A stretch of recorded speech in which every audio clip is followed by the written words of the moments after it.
We'll see ya. All right. CBR reporting this week, Disney Play is the name of the new service. So wow. Unique. Playing it safe. I feel like, okay, makes sense. I can go for some D Play right now. Disney Play and hands back up, Garrick. They don't report an actual amount, but they say that this will cost less than Netflix. $9.98. I for one have to say, all right, well, I'll think about it. And now. you know what that means? They're not going to have much on there. It does. Yep. I'm sure that's what it. That's all but what they've come to say is that they're not dumping. And see, we've alluded in the wrong direction to this several times. Well, if they're going to put everything on there, it's going to be all the Disney everything. Nope. No. Welcome to our virtual vault. Yeah, it's the virtual vault crack is all it's going to be. Yeah. I mean, again, we don't know that, but I'm still saying they've just got to launch this thing and get it out there. I'm sure they're going to be very measured. There's other reports saying that they won't be including pre-2019 Star Wars films. So it's going to be Star Wars films. Well, yeah, they have next year and forward. They already signed all the deals with that stuff, right? Yeah, exactly. They're not even going to theaters; they're going straight to streaming service. For $9.98. But yes, I think they're playing this with the least amount of risk possible. Are people going to? But I'll tell you what, with a price point under $10.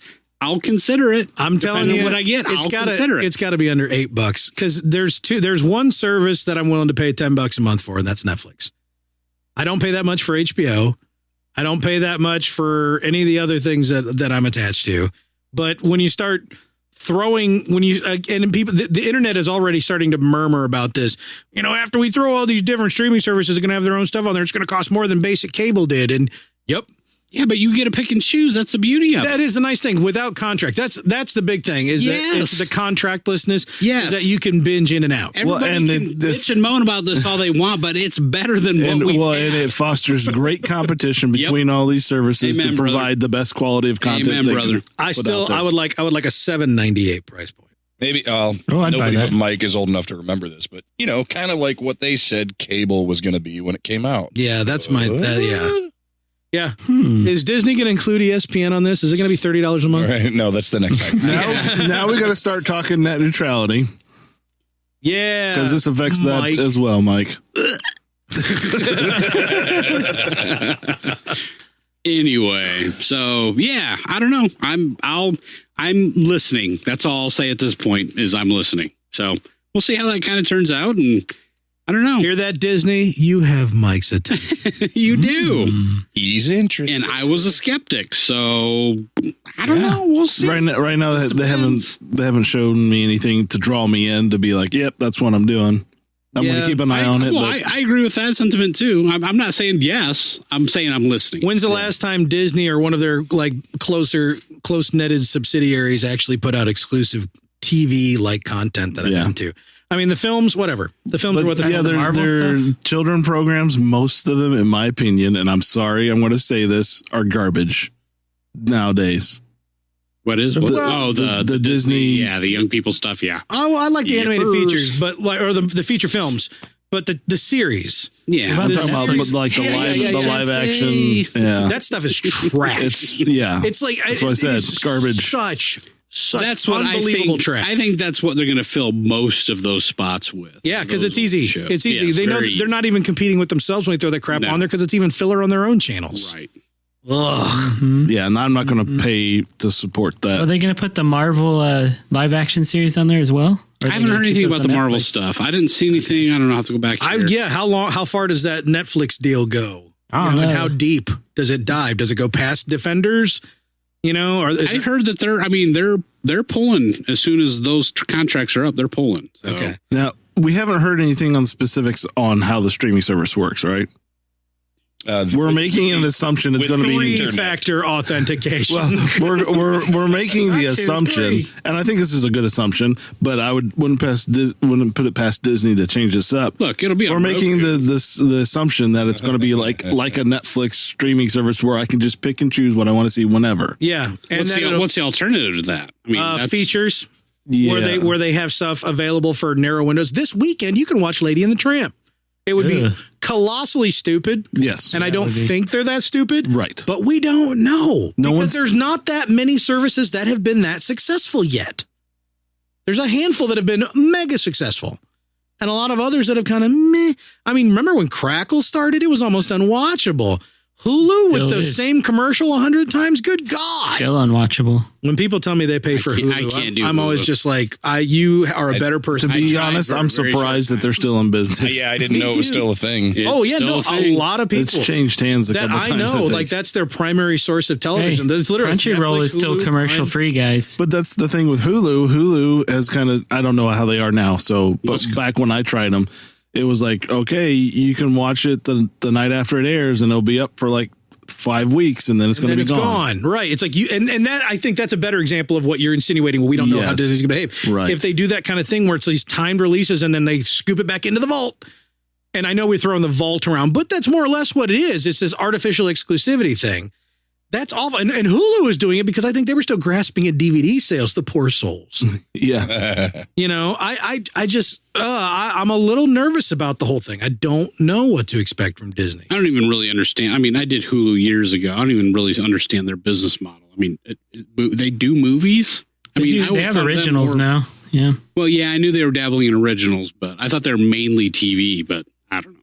Yeah. And it was like a couple of competing networks were in cahoots together because they wanted to have an option that was apart from Netflix because they didn't want to have to, pay a middleman and stuff like that. But it was, that was the most frustrating watching experience I've ever had. Literally like the same Subaru commercial 4 times in a row during the same commercial break. But you could watch one long commercial at the beginning. I don't think that option existed when I was watching. Okay. That was a while ago, but I like literally, it was like 1 month and I shut it off. I was like, forget it. That's what I appreciate about the HBO Now or Go. I don't remember which ones. Both. HBO Now. They don't really have commercials. It's the same thing. They don't have commercials except for at the beginning. They show commercials of their own stuff. Right. And then you're on. Yeah. Mm-hmm. And they set it to some upbeat music. HBO Go is for the subscribers on cable. Right. HBO but the Now services are more or less they act the same. Yes. But right. Yeah. Okay. So here's the quote from the article. Disney Play won't have the breadth of content that its chief competitor does. Variety notes the entertainment conglomerate won't pull Disney and Fox owned properties from the current licensing agreements in order to fuel the new service, as such a move would be costly and difficult. So asterisk, they're going to right away. Right, exactly. But that's the thing. They're going to let those contracts expire and then they're going to pull it all over. So, I mean, eventually it's going to get... See, again, you said those words, then they're going to pull it all over. You're making it sound like they're going to, okay, here you go.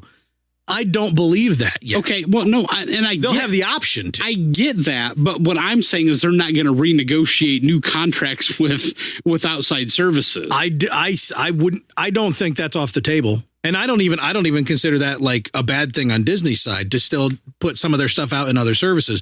I think it would, for anything that they know is a draw, obviously their first consideration upon those contract expirations or any new property would be, is this going to draw people to our service?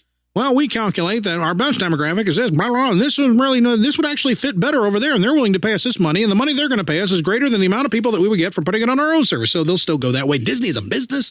They approach everything like that. I don't disagree with that. You're probably right, but probably self high five. They're right. Yeah, that's why I think this is more a lot more controlled and measured. Probably about right. That, That's kind of right. I think they're not going to do long-term contracts anymore. They're just not. How's this? What's this going to do to syndication, like Simpsons or Family Guy when they get the Fox licenses? Is that going to affect all the syndication on TV? Not that it matters, but probably not for a long time. Oh, I'm sure they'll keep those contracts just the same, right? I mean, until cable finally dies.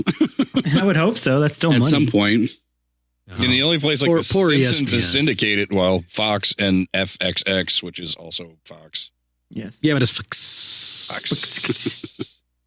But what we're seeing right now is the industry still doesn't know what it's doing in itself, and it's trying to find its feet. I think we can all agree, along with Howie's saying, I think we can all agree that it is still adorable to watch Hollywood try to figure out how to deal with distribution. It is totes adorbs. It's like the music industry, just watching themselves shoot themselves in the face for years and years and years and years. Adorable. Of course, the result of that is now we no longer have any megastars that make music that are, other than pop. Here's a quick stat for you too. Eminem. According to analyst Todd Junger, he says Disney Play would need 40 million subscribers paying $6 a month to break even. So I guess that 40 million. Puts you in, holy cow! If it's $6 a month, that's closer to a no-brainer. How many, but 40 million, that's a lot of subscribers. How many subscribers does Netflix have? I don't know. Many millions. Many much moosin'. Let me look it up. Yeah, see if we can get that real quick before we move on. Yeah, let's sit quietly. Shall we? 117.6 million subscribers last quarter. Oh, thanks to the could easily do that. 1.9 million domestic and 6.4 million international streaming subscribers. Interesting. About 55 million of those are U.S. subscribers. Oh, well, Disney can I'm do it. Seeing 130. You know what, Howie? Well, this was last quarter of last year. So this is as of January 22nd. This is 2018. So they lost subscribers? Q3 2018, 130 million subscribers. There you go. Still growing. 10 million strong and growing. And I attribute that to the fact that they did a smart thing and started saying, hey, let's make good content of our own. Yeah. Yeah, well, good. I still love to rag on Netflix for being that thing we used to use to watch movies. And suddenly, no. We got 3 movies this month. But they are a perfect example of what you do. Stars Rodney Dangerfield to show you how timely it is. Not that I don't love Rodney Dangerfield. But it's a great example of what you do in a business because you have to be fluid. And they started sending out DVDs. You almost have to wonder, like, they got to the point where they're like, all right, we're so popular now that no one wants to license their crap with us because we are actually taking money out of their mouths. We better start making our own crap, and the series are more sustainable and blah, blah, blah, blah, blah, blah, blah, blah. Yeah. I can't wait to listen to that Business Wars series. I really can't. I can't do it. I can't wait. I'm leaving right now, you guys. See ya. Well, now that Corey's gone.